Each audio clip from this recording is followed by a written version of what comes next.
Television screen पर ये रही। आपको बता दें कि भोपाल में एनआईए की टीम खंडवा और खरगोन के लिए रवाना हो गई है। बड़ी खबर, टेरर फंडिंग के मामले में पीएफआई सदस्यों की हो सकती है गिरफ्तारी। बड़ी खबर इस वक्त की आपके टेलीविजन स्क्रीन पर ये रही। बताया जा रहा है कि खंडवा और खरगोन में भी हो सकती है गिरफ्तारी। सूत्रों के हवाले से बड़ी खबर आ रही है। टेरर फंडिंग के मामले में पीएफआई सदस्यों की हो सकती है गिरफ्तारी। खंडवा और खरगोन से बड़ी खबर आ रही है। बड़ी खबर इस वक्त की आपके टेलीविजन स्क्रीन पर। इस वक्त की हम आपको बता रहे हैं कि भोपाल से बड़ी खबर, एनआईए की टीम खंडवा और खरगोन के लिए रवाना हो गई है। ज्यादा जानकारी के साथ प्रभु पटेरिया हमारे साथ लगातार जुड़े हुए हैं। प्रभु जी, आपसे ये जानना चाहेंगे कि एनआईए की टीम खंडवा के लिए रवाना हो गई है, सूत्रों के हवाले से बड़ी खबर आई है, क्या कुछ कहेंगे? बिल्कुल सर, अब खंडवा और खरगोन के लिए भी पीएफआई गई है। ये गढ़ रहा है सिमी का, और यहाँ पर जो है लगातार इस मुस्लिम वर्ग से जुड़ी हुई गतिविधियां जो स्टूडेंट्स की होती हैं उनको भड़काने का काम यहाँ पर हो रहा है। केंद्र बिंदु इसको माना जाता है मध्य प्रदेश में, खासकर उज्जैन संभाग के जो जिले हैं वहां पर खासा दखल पहले भी रहा है, प्रभाव इनका, और वही प्रभाव अभी भी पीएफआई के जरिए देखा जा रहा है। तो उसी नेक्सस को तोड़ने के लिए इसकी कहां से सूत्रधार इनके बैठे हुए हैं उसको पकड़ने के लिए कार्रवाई हो रही है। इंदौर के मुंबई बाजार एरिया में कार्रवाई देर रात को की गई, उज्जैन में कार्रवाई की गई, वहां से जो लिंक मिले हैं तो उसके आधार पर अब खंडवा और खरगोन में भी जो है एनआईए की टीम, लोकल पुलिस की भी मदद ले रही है, ईडी की टीम भी उनके साथ है, और वो सर्चेज वहां कार्रवाई करने जा रही है। कुछ लोगों को वहां पर भी डिटेन किया जाएगा, उनसे भी पूछताछ की जाएगी, और इसके आगे उनसे कोई और लिंक निकलता है तो आगे भी अन्य जिलों तक भी वो पीएफआई को कार्यकर्ताओं को धरपकड़ के लिए वहां पर जा सकती है। प्रभु जी, ये कहा जाता है कि पीएफआई को student Islamic movement of India यानी सिमी की बिग विंग भी कहा जाता है। साल 1977 में संगठित की गई सिमी को 2006 में प्रतिबंध लगा दिया गया था। इसके बाद यह माना जाने लगा कि मुसलमानों, आदिवासियों और दलितों का अधिकार दिलाने के नाम पर इस संगठन का निर्माण हुआ, लेकिन ऐसा कुछ भी नहीं है। सिर्फ इनका मकसद जो है वो सबको डिरेल करता हुआ नजर आ रहा है, क्या कहेंगे? जी बिल्कुल सर, जो गतिविधियां पीएफआई की आ रही है बिल्कुल वही गतिविधियां सिमी की भी थी, और वो उसी तर्ज पर ये काम करता हुआ दिखाई दे रहा है। तो इसको लेकर लगातार चौकसी इसी को लेकर बढ़ती जा रही है, इनके लोगों पर नजर रखी जा रही है, खुफिया ब्यूरो लगातार नजर रखता है, और जहां भी कोई घटनाएं होती, जैसा कि मैंने बताया कि इस तरीके की कुछ घटनाएं सामने आई हैं, जैसे कर्नाटक का हिजाब मामला हो, जो धार्मिक उन्माद भड़काने का मामला था कि 2021 तक तो हिजाब को लेकर किसी को कोई विरोध नहीं था, लेकिन उसके बाद पीएफआई के लोगों की समझाइश के बाद अचानक वो मामला तूल ले गया और भी सुप्रीम कोर्ट में चल रहा है। बिहार में प्रधानमंत्री की यात्रा के दौरान आतंकवादी वारदात करने की एक तैयारी उनकी थी। देश भर में दंगे फैलाने की पीएफआई का षड्यंत्र उजागर हो चुका है। इस तरीके के पूरे देश में, चाहे मध्य प्रदेश हो या दक्षिण भारत के राज्य हो या बिहार जैसा राज्य हो, झारखंड हो, सभी जगह पीएफआई के स्लीपर सेल वहां पर काम कर रहे हैं और लगातार वो अपना मूवमेंट बढ़ाते चले जा रहे हैं। तो इसको देखते हुए लगातार कार्रवाई की जा रही है, और ये एक तरीके से माना जा रहा है कि भारत के अंदर जिस तरीके से नक्सलवाद कुछ इलाकों में है, उस तरीके से ये पूरे भारत में एक जो अपना जाल फैलाने की कोशिश कर रहे हैं, और एक इशारे पर कहीं पर भी ये वारदात कर देते हैं। तो इनके लिए फंडिंग कहां से आती है, उस फंडिंग को रोकना है, इनके लोगों को पकड़ना है, इनके जो मदरसों के जरिए जो शिक्षा दी जाती है कहीं वहां गलत शिक्षा तो नहीं चल रही है, इसके लिए भी इस मदरसों के सर्च पहले हो चुके हैं 2 महीने पहले। तो लगातार इसकी कार्रवाइयां की जा रही है, उसको रोकने के प्रयास सरकार के द्वारा किए जा रहे हैं। बिल्कुल आप सही कह रहे हैं कि जो मुस्लिमों को भड़काने का ये पूरा संगठन लगभग काम करता है। कई बार ऐसे सारे वीडियो भी आए हैं जिनमें देखा जाता है कि छात्रों को अलग अलग तरीके की तालीम दी जाती है, उन्हें अलग तरीके से तैयार किया जा रहा है, अलग तरीके से ट्रेन किया जा रहा है, क्या कहेंगे? बिल्कुल सौरभ, ये एक धार्मिक के आड़ में भड़काने की जो कोशिश हो रही है वो कहीं ना कहीं देश के जो संविधान का उल्लंघन है, देश के जो धर्मनिरपेक्ष छवि है उसके खिलाफ ये काम करने का एक मामला है। और धार्मिक उन्माद भड़काना, इनका मूल उद्देश्य यही है कि धार्मिक उन्माद भड़काया जाए, दंगे हों, आतंकवादी गतिविधियां बढ़े, और ये कोशिश ये संगठन कर रहा है। तो ये भारत के ही मूल निवासी है, भारत के ही लोग हैं, लेकिन इनको ये सब की प्रेरणा कहाँ से मिल रही है, कहाँ से ये लोग काम कर रहे हैं, ये एक बड़ा चिंता का विषय है। और जिसको लेकर जिस तरीके से संगठन का जाल पूरे देश में फैल चुका है।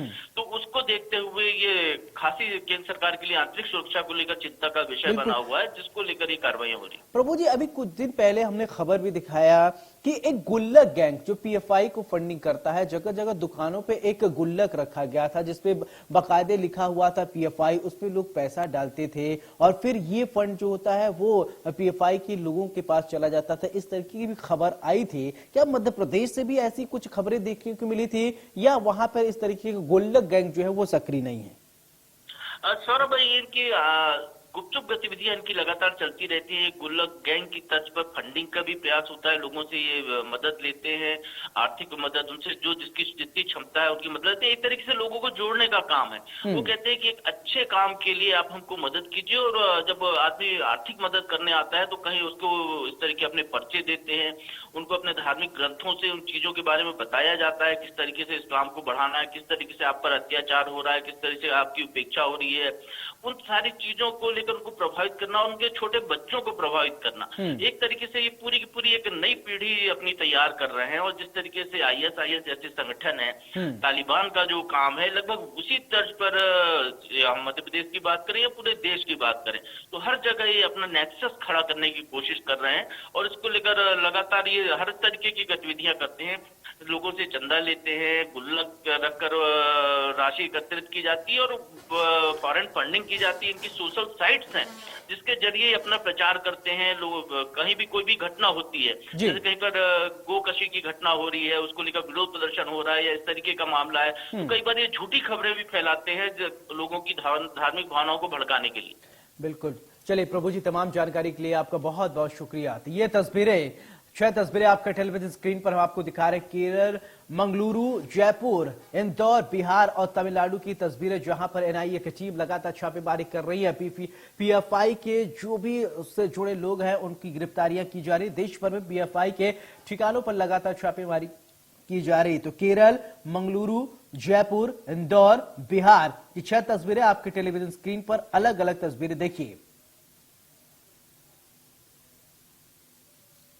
तो ये बड़ी खबर, मध्य प्रदेश के इंदौर और उज्जैन में एनआईए की छापेमारी चल रही। देश भर के अलग अलग जगहों पर यह छापेमारी की जा रही है।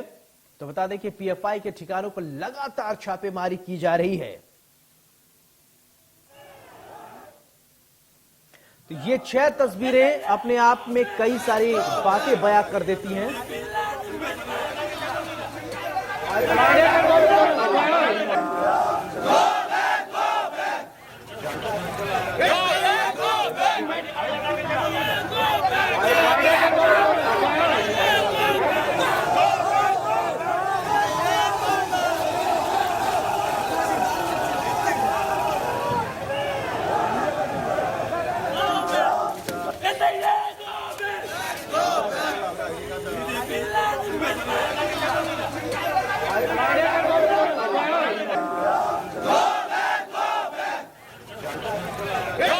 टेरर फंडिंग और आतंकी गतिविधियों के आरोपों से घिरे पीएफआई यानी पॉपुलर फ्रंट ऑफ इंडिया पर अब तक की सबसे बड़ी कार्रवाई अमल में लाई जा रही है।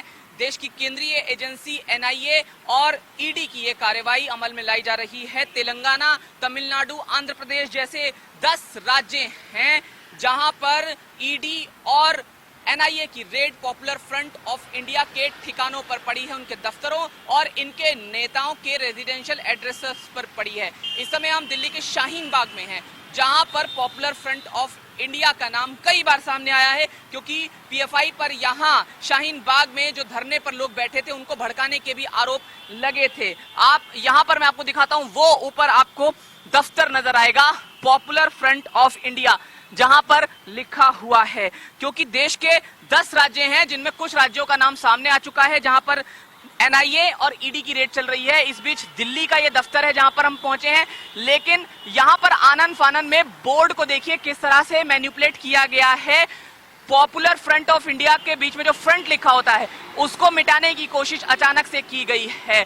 G78 शाहीन बाग, कालिंदी कुंज, नोएडा रोड, न्यू दिल्ली 110025 ये एड्रेस था जहां पर पीएफआई का दफ्तर हुआ करता था। लेकिन अब जानकारी यह है कि यहां से आनन फानन में इस दफ्तर को शिफ्ट कर दिया गया है। शिफ्ट कहां कर दिया गया है वो जरूर हम आपको बताएंगे, क्योंकि जिस तरह से ये पूरी रेड कंडक्ट हो रही है और पहले पीएफआई का नाम कई बार आतंकी गतिविधियों से जोड़ा गया है, आरोप लगते रहे हैं और उसके बाद कई बार पहले भी पीएफआई को बैन करने की मांग की जाती रही है। यहां पर देखिए बिल्डिंग का जो निचला दूसरी तरफ का हिस्सा है वो आपको दिखाते हैं।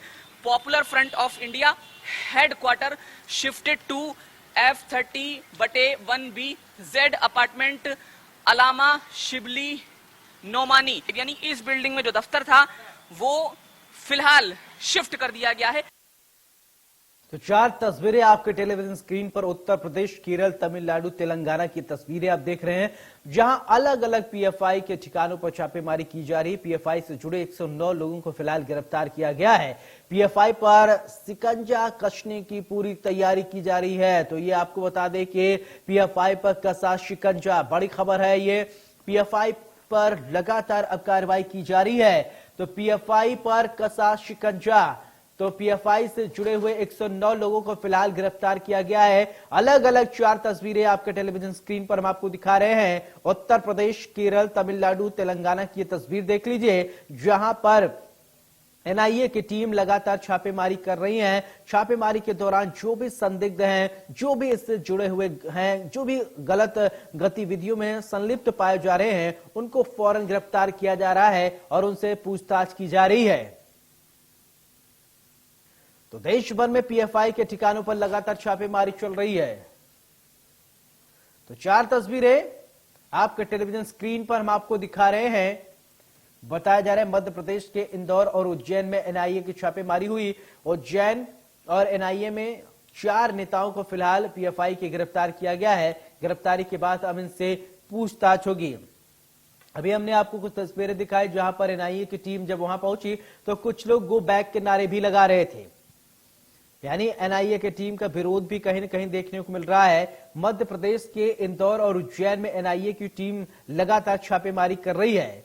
उज्जैन और इंदौर से पीएफआई के 4 नेता गिरफ्तार किए गए हैं।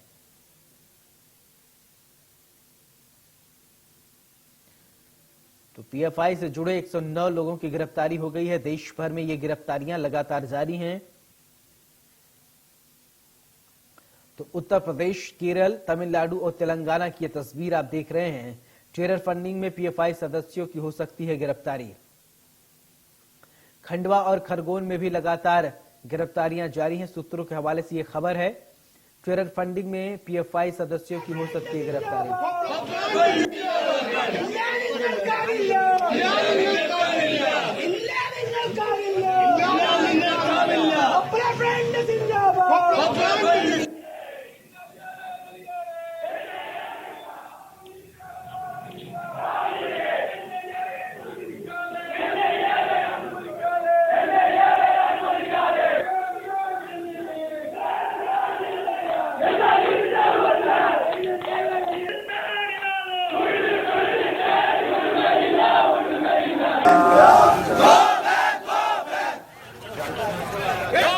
तो ये 6 तस्वीरें आप देख रहे हैं। मंगलुरु में गो बैक के नारे भी लगे हैं। केरल, जयपुर, इंदौर, बिहार, तमिलनाडु की तस्वीरें, 6 तस्वीरें आपके टेलीविजन स्क्रीन पर हम आपको दिखा रहे हैं। पीएफआई की टीम पर पीएफआई पर लगातार कार्रवाई की जा रही है। एनआईए की टीम लगातार छापेमारी कर रही है। 6 तस्वीरें आपके टेलीविजन स्क्रीन पर ये हम आपको दिखा रहे हैं। केरल, मंगलुरु, जयपुर, इंदौर और बिहार की तस्वीरें, तमिलनाडु की तस्वीरें देख लीजिए। लगातार ये नकेल कसने की कोशिश की जा रही है। ये तस्वीरें आपके टेलीविजन स्क्रीन पर बहुत कुछ कहती हैं।